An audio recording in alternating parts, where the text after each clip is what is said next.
Foundation batch के अंतर्गत हमारा जीव विज्ञान चल रहा है अभी।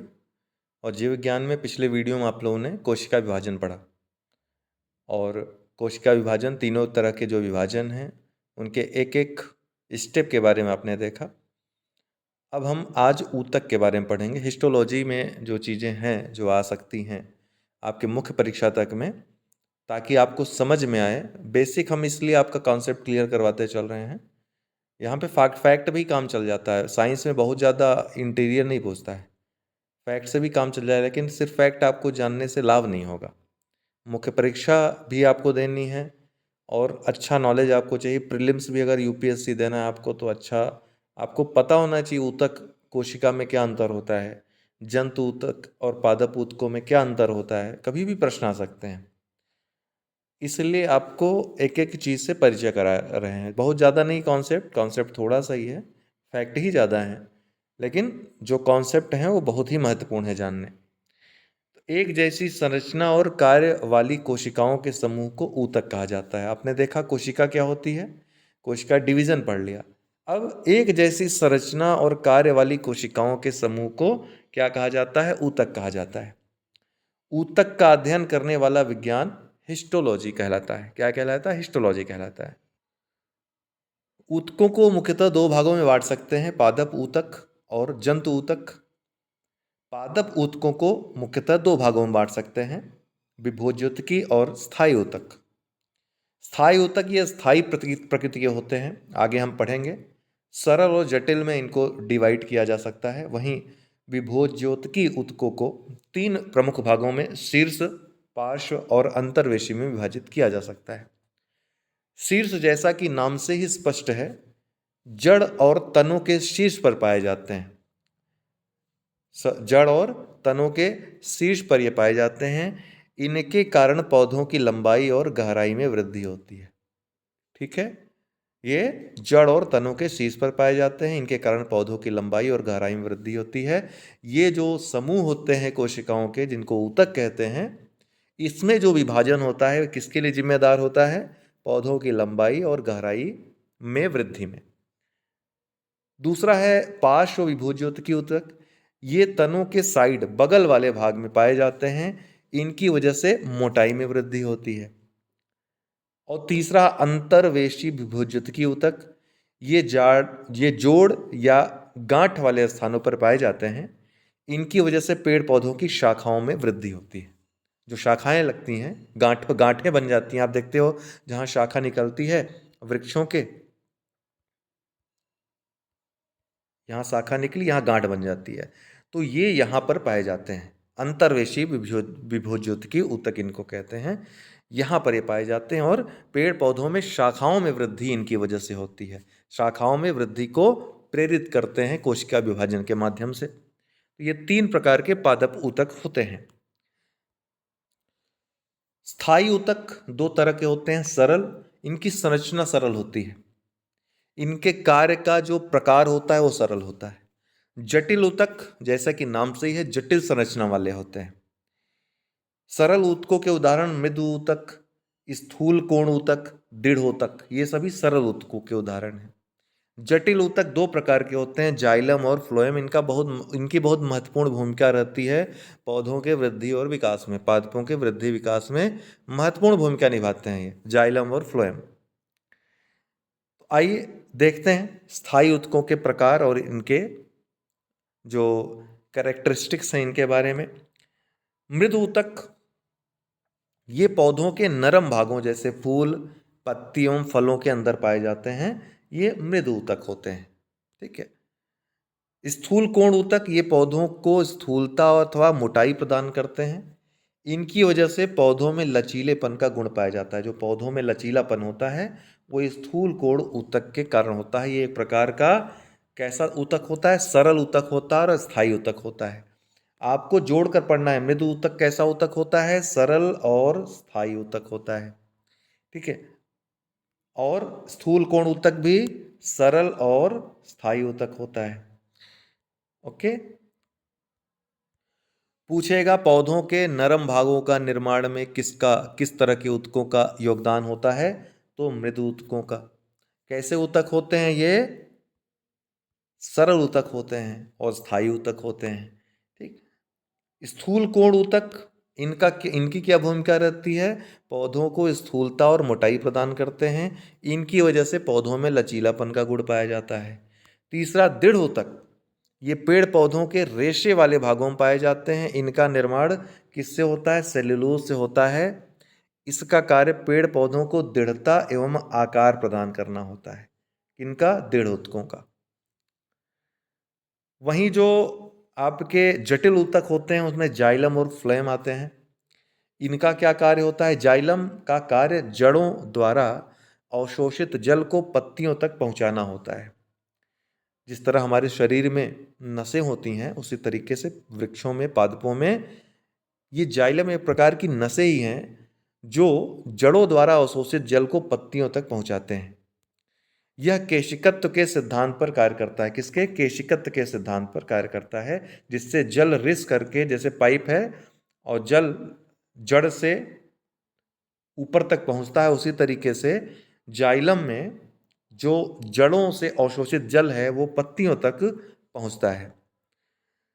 फ्लोएम, इसका कार्य पत्तियों द्वारा बनाए गए भोजन को पौधे के अन्य भागों तक पहुंचाना है। तो फ्लोएम ये पत्तियों में जो भोजन बनता है, जो प्रकाश संश्लेषण की क्रिया के द्वारा भोजन बनता है, उस भोजन को अन्य भागों तक पहुंचाते हैं।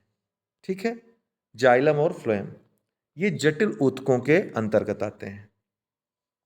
नोट करने वाली बात है कि पेड़ पौधों की आयु गणना उनके तनों में बने हुए वार्षिक वलयों को गिनकर की जाती है। फैक्ट है, याद रखिएगा।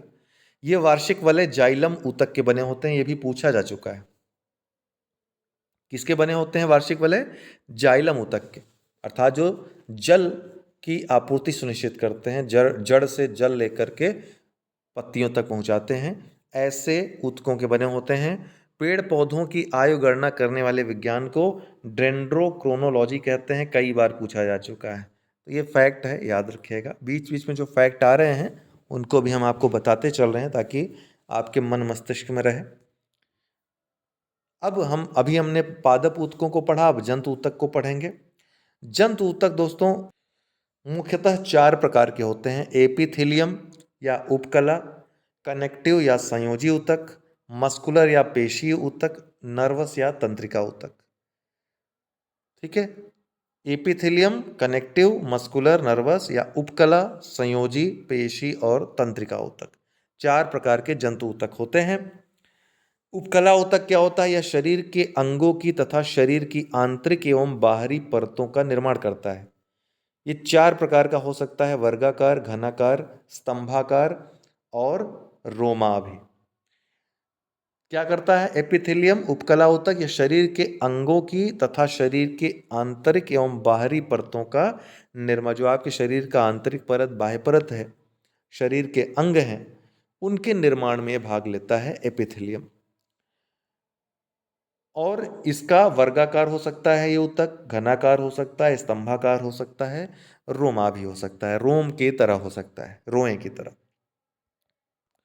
जो वर्गाकार ऊतक होता है यह ऊतक रक्त नलिकाओं, फेफड़ों और हृदय की आंतरिक तथा बाहरी परतों का निर्माण करता है। किसके? रक्त नलिकाओं, फेफड़ों, हृदय की आंतरिक और बाहरी परतों का निर्माण वर्गाकार उपकला ऊतक के द्वारा होता है। वहीं घनाकार उपकला ऊतक, यह ऊतक थायराइड ग्रंथि, पैराथायराइड ग्रंथि, जनन ग्रंथि इत्यादि के आंतरिक एवं बाहरी परतों का निर्माण करता है। स्तंभाकार ऊतक, यह ऊतक छोटी आंत, बड़ी आंत, आमाशय इत्यादि पाचक अंगों की आंतरिक एवं बाहरी परतों का निर्माण करता है। रोमाभी, जहां रोम पाए जाते हैं उन परतों का निर्माण रोमाभी एपिथेलियम करता है। रोमाभी उपकला के द्वारा होता है, जहां जहां रोम पाए जाते हैं, जैसे आपका हाथ हो गया, पैर हो गया, जहां जहां रोम पाए जाते हैं या शरीर में कहीं भी रोम पाए जाते हैं, रोमाभी उपकला ऊतकों के द्वारा उनका निर्माण होता है। ठीक है, दूसरा महत्वपूर्ण प्रकार है ऊतक का कनेक्टिव ऊतक, संयोजी ऊतक।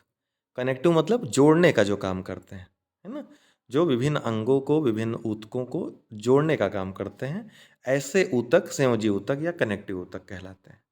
ये 3 प्रकार के होते हैं। नरम संयोजी मतलब नरम भागों को जोड़ने वाले, नरम भाग पर काम करने वाले। दूसरा कठोर संयोजी ऊतक, तीसरा तरल संयोजी ऊतक। नरम संयोजी भी 3 प्रकार के होते हैं, एडिपोज, एरियोलर और रेटिकुलर। एडिपोज ये ऊतक त्वचा के नीचे स्थित रहकर, इनका मेन काम क्या होता है, ऊष्मा के क्षय को रोकते हैं, वसा को एक जगह जमा करके। तो ये ऊतक त्वचा के नीचे स्थित रहकर वसा संभ्रमण का कार्य करते हैं। यह ऊतक त्वचा के नीचे स्थित रहकर ऊष्मारोधी सतह की तरह कार्य करता है और त्वचा से होने वाली ऊष्मा की क्षति को रोकता है। जैसे ऊंट का कुबड़ एडिपोज टिश्यू से ही बना होता है। दूसरा है एरियोलर। एरियोलर एरिया से याद रखिएगा कि जो खाली स्थानों को भरने का काम जो ऊतक करते हैं, ये ऊतक शरीर में पाए जाने वाले खाली स्थानों को भरने का कार्य करते हैं। इसमें एक विशेष प्रकार की कोशिकाएं पाई जाती हैं जिन्हें मास्ट सेल कहते हैं। मास्ट सेल किसमें पाया जाता है, एरियोलर में पाया जाता है। ठीक है, एरियल प्रकार के ऊतकों में। इन मास्ट सेल के द्वारा हिपेरिन, हिस्टामिन और सीरोटोनिन नामक पदार्थ स्रावित किए जाते हैं, जो कि काफ़ी महत्वपूर्ण भूमिका निभाते हैं हमारे बीपी में, हमारे रक्त परिसंचरण तंत्र में। कैसे, अभी देखेंगे। तो एरियोलर का काम क्या होता है, एरियोलर ऊतक क्या करते हैं, ये जो खाली स्थान है हमारे शरीर में उनको भरने का काम करते हैं। ठीक है, और ये जो इनसे स्रावित हो रहे हैं हेपेरिन, हेपेरिन एक एंटी कागुलेंट पदार्थ है जो कि रक्त में उपस्थित रहकर रक्त का थक्का जमने से रोकता है। ध्यान रखिएगा, हिपेरिन के कारण रक्त का थक्का नहीं जमता है शरीर के अंदर। हिस्टामिन, हिस्टामिन रक्त नलिकाओं को फैलाने का काम करता है। रक्त नलिकाएं इसकी वजह से क्या हो जाती हैं, फैल जाती हैं, जिसके कारण बीपी लो हो जाता है, ब्लड प्रेशर लो हो जाता है। वहीं सीरोटोनिन ठीक इसका उल्टा काम करता है, ये रक्त नलिकाओं को सिकोड़ देता है, जिससे बीपी क्या हो जाता है, बीपी हाई हो जाता है। ठीक है, रेटिक्यूलर, अगर पूछे प्रश्न किसके कारण रक्त नलिकाएं सिकुड़ जाती हैं या बीपी हाई हो जाता है, तो सीरोटोनिन के कारण। या पूछे कि किसके कारण रक्त नलिकाएं फैल जाती हैं और बीपी लो हो जाता है, तो हिस्टामिन के कारण। ये चीज़ याद रखिएगा। तीसरा है रेटिकुलर। रेटिकुलर यह हड्डियों के जोड़ वाले स्थानों पर उपस्थित रहकर खिंचाव को व्यवस्थित करते हैं। जो हड्डियों का खिंचाव है उसको व्यवस्थित करते हैं, जो हड्डियों का जोड़ वाला स्थान है यहाँ पर उपस्थित रहकर। ठीक है, तो ये थे संयोजी ऊतक। तीसरे देखिए, अब अभी आपने संयोजी ऊतक में भी नरम संयोजी ऊतक देखा। अब कठोर संयोजी ऊतक के भी 4 प्रकार हैं मुख्यतः, टेंडन, लिगामेंट, उपास्थि और अस्थि। टेंडन यह हड्डियों को पेशियों से जोड़ता है। टेंडन, टेंडन ये भी संयोजी ऊतक है। संयोजी मतलब जोड़ना, तो किसको जोड़ता है, हड्डियों को पेशियों से, मांसपेशियों से। लिगामेंट यह हड्डियों को हड्डियों से जोड़ता है। ध्यान रखिए, बहुत महत्वपूर्ण है, मिलान करने के लिए भी आ सकता है। टेंडन क्या करता है, हड्डियों को पेशियों से जोड़ता है। लिगामेंट हड्डियों को हड्डियों से जोड़ता है। उपास्थि यह नाक कान के अर्धठोस लचीले रूप का निर्माण करती है। जो नाक कान का अर्धठोस लचीला पदार्थ जिसको आप आराम से छूकर हिला सकते हो, ये उपास्थि कहलाती है। और ये उपास्थि, इसका काम क्या है, यह नाक कान के अर्धठोस लचीले रूप के निर्माण में भाग लेती है। तो उपास्थि क्या है, एक कठोर संयोजी ऊतक है। क्या है, कठोर संयोजी, कठोर भागों को जोड़ने का काम कर रही है। चौथा है अस्थि, यह शरीर को आकार प्रदान करती है या आधार प्रदान करती है। ठीक, तो ये 4 प्रकार के हैं कठोर संयोजी ऊतक, जो कठोर भागों को जोड़ने का काम करते हैं। तीसरा प्रकार है तरल संयोजी ऊतक।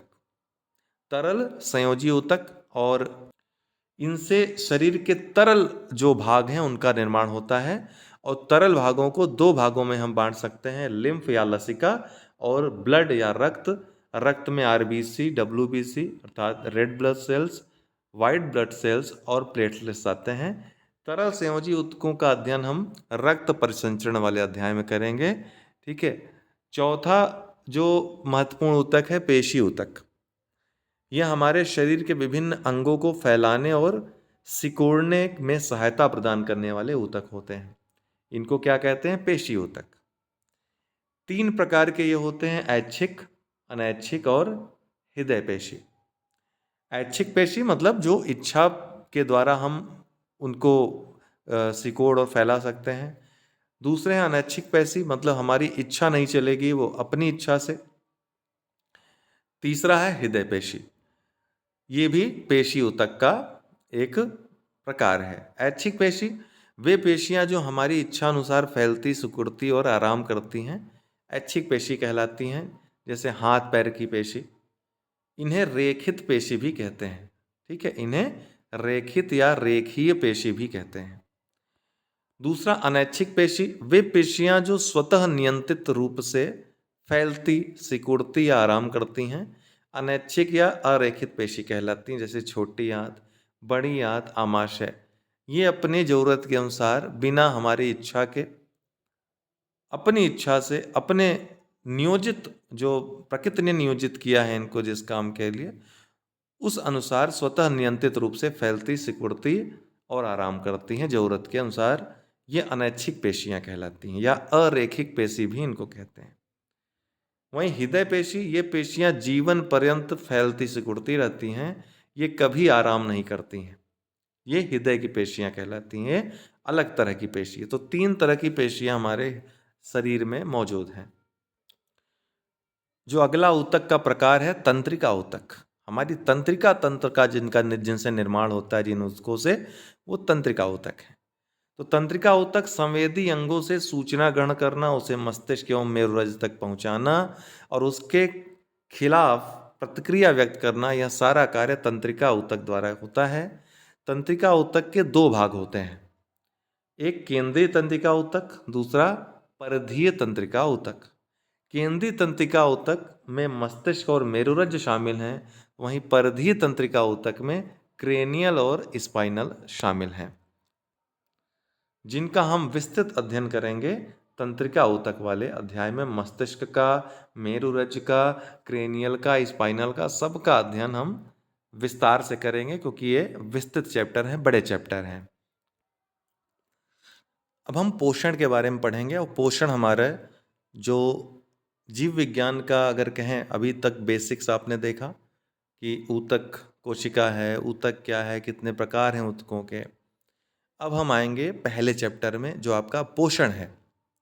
ठीक है, तो पोषण के अंतर्गत क्या क्या चीजें आएंगी, उसके पहले भी कुछ बातों का जानना आवश्यक है। तो उपापचयी क्रियाओं के लिए आवश्यक पदार्थों की प्राप्ति पोषण कहलाती है।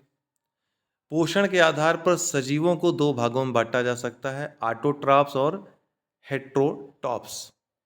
पोषण के आधार पर सजीवों को दो भागों में बांट सकते हैं, ऑटोट्रॉफ्स और हेट्रोट्रॉफ्स।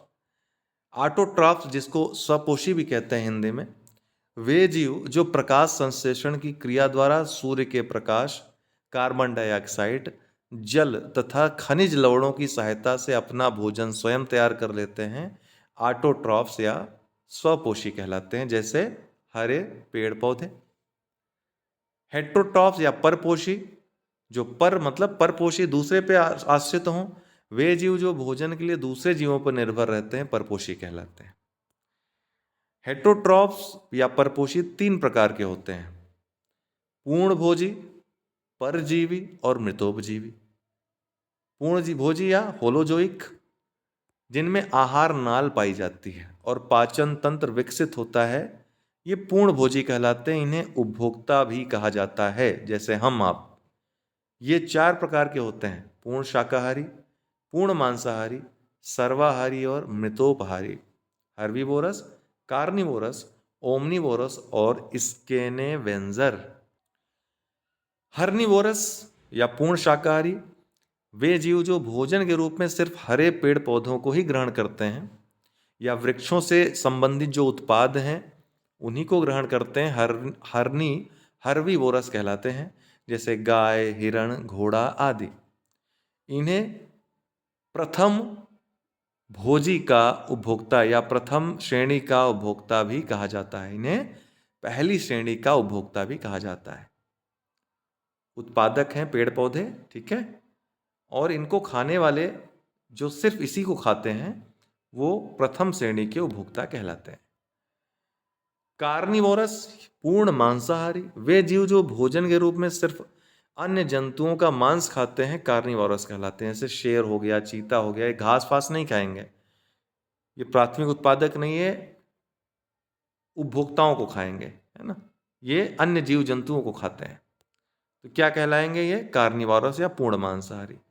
तीसरा है ओमनिवोरस, सर्वाहारी, मतलब सब खाएंगे, अर्थात ये शाकाहारी हैं, मांसाहारी दोनों में आते हैं।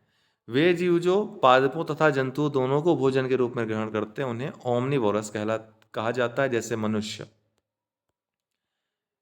अगला स्केवेंजर्स या मृतोपहारी, अर्थात मृत जीवों पर जो आश्रित रहते हैं, जो मृत जीवों का भक्षण करते हैं। वे जीव जो मरे हुए जंतुओं के मांस को भी भोजन के रूप में ग्रहण कर लेते हैं, मृतोपहारी कहलाते हैं।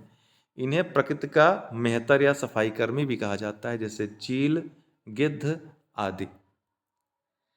ये पूर्ण भोजी के अंतर्गत आते हैं, ध्यान रखिएगा ये चीज, क्योंकि इन सब का पाचन तंत्र विकसित होता है, आहार नाल पाए जाते हैं। परजीवी पैरासाइट, वे जीव जिनमें विकसित पाचन तंत्र नहीं पाया जाता है, जो दूसरों के ऊपर निर्भर होकर उनके पचे पचाए भोजन को रसों के रूप में ग्रहण करते हैं, परजीवी कहलाते हैं। परजीवी दो प्रकार के होते हैं, बाह्य परजीवी और अंतः परजीवी। ठीक है। अंतः परजीवी वे परजीवी जो शरीर के अंदर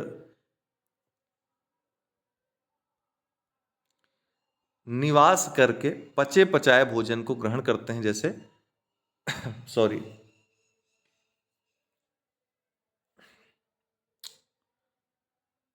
हाँ, तो अंतः परजीवी वे परजीवी जो शरीर के अंदर निवास करके पचे पचाए भोजन को ग्रहण करते हैं, जैसे पेट के कीड़े, एस्केरिस, फीताकृमि। ये हमारे पेट के अंदर, शरीर के अंदर रह करके जो हम भोजन करते हैं उन्हीं से वो भोजन ग्रहण करते हैं, तो ये अंतः परजीवी कहलाते हैं। बाह्य परजीवी वे परजीवी जो शरीर के ऊपर निवास करके रक्त आदि चूस कर भोजन प्राप्त करते हैं, बाह्य परजीवी कहलाते हैं। जैसे जूं, पहले, अब तो जूं नहीं पाया जाता, पहले लोगों के बालों में इतने घने घने काले काले बाल होते थे कि जंगलों में जूं, एक जूं नामक जानवर विचरण करता रहता था। ठीक, जोंक हो गया, खटमल हो गया। खटमल पहले बहुत गंदगी से लोग रहते थे, तो उनके चादरों पे पाए, मतलब खटिया वगैरह, खटिए पे, खटिए के नाम से ही खटमल पड़ा है, खटिए पाए जाते थे। ठीक है। मादा मच्छर आदि जो है, ये सभी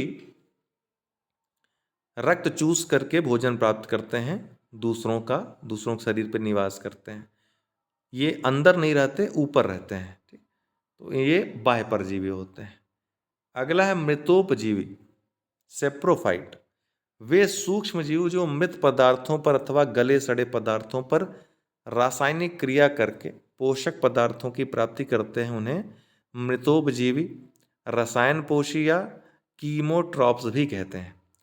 यह जीव जटिल जैविक पदार्थों को गला सड़ाकर अपघटन की प्रक्रिया के द्वारा सरल पदार्थों में तोड़ देते हैं, इसलिए इन्हें अपघटक या डीकम्पोजर्स कहते हैं। इन्हें भी प्रकृति का मेहतर कहा जाता है, इन्हें भी प्रकृति का मेहतर कहा जाता है, जैसे बैक्टीरिया, कवक आदि। जैसे उदाहरण, कोई जानवर मर गया, मान लीजिए ये डॉगी है, ये मर गया, ठीक है, बूढ़ा है, मर गया। अब इसकी बॉडी को ये क्या करेंगे, ये जीवाणु क्या करेंगे, इनकी बॉडी पे आकर चिपक जाएंगे, और ये जो कार्बनिक, आपको पता है कि जो बॉडी निर्मित होती है वो विभिन्न पदार्थों, कार्बन है, नाइट्रोजन है, तमाम तरह के पदार्थों से निर्मित होती है, तमाम तत्वों से निर्मित होती है। ये क्या करते हैं कि इनको वियोजित करते हैं, वियोजित करके इन्हें सरल कार्बन को अलग कर देंगे, नाइट्रोजन को अलग कर देंगे, इस तरीके से इनको निर्मुक्त कर देते हैं। ठीक है, बॉडी को डिकम्पोज कर देते हैं, निर्मुक्त कर देते हैं, इसीलिए इनको डिकम्पोजर्स कहा जाता है। तो ये बैक्टीरिया, कवकों का ये काम होता है, ये प्रकृति के मेहतर कहलाते हैं। जिस तरीके से एवेंजर्स, मृतोपहारी जो होते हैं, एस्केवेंजर्स, वो भी प्रकृति के मेहतर कहलाते हैं, प्रकृति के सफाई कर्मी कहलाते हैं, उसी तरीके से मृतोपजीवी भी जो अपघटक होते हैं ये भी प्रकृति के सफाई कर्मी कहे जाते हैं।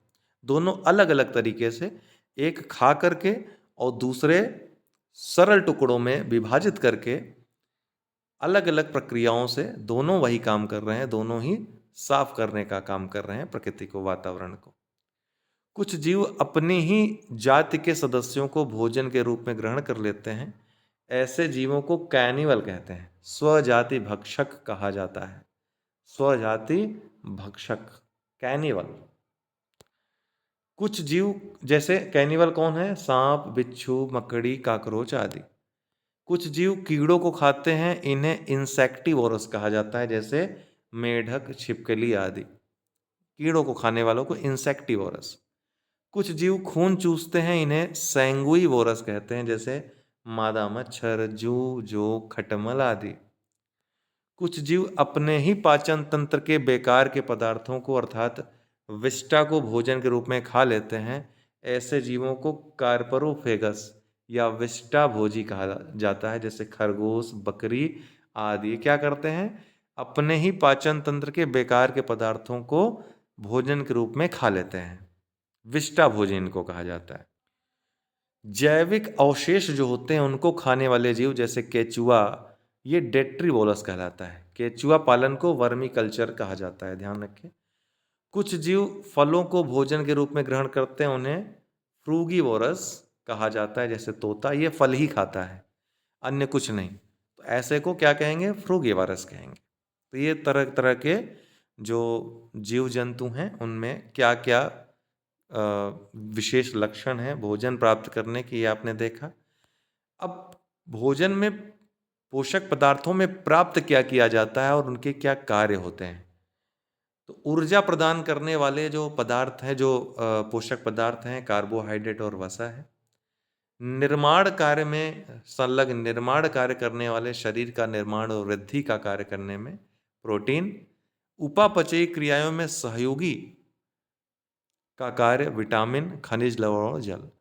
तो तीनों के बारे में हम अब नेक्स्ट अध्याय में बारी बारी से पढ़ेंगे, जो बहुत महत्वपूर्ण चैप्टर है।